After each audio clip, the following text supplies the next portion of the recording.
اسلام آباد وزیر اعظم محمد شہباز شریف سے پاکستان میں تعینات سعودی عرب کے سفیر نواف بن سعید المالکی نے اسلام آباد میں ملاقات کی ہے، جس میں دو طرفہ تعلقات، خطے میں امن و استحکام اور بین الاقوامی امور پہ تبادلہ خیال کیا گیا۔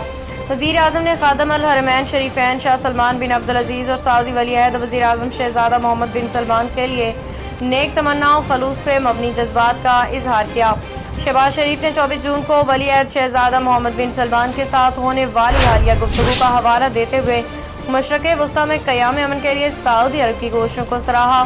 پاک بھارت جنگ بندی میں سعودی مفاہمتی کردار کی بھی تعریف کی۔ نائب وزیر اعظم سے سعودی سفیر نواف بن سعید المالکی کی ملاقات۔ وزیر اعظم نے مزید بتایا کہ پاکستان نے جولائی 2025 کے لیے اقوام متحدہ کی سلامتی کونسل کی صدارت سنبھالی ہے، اس ذمہ داری کو سعودی عرب کی حمایت سے بخوبی ادا کرنے کے عزم کا اعادہ کیا۔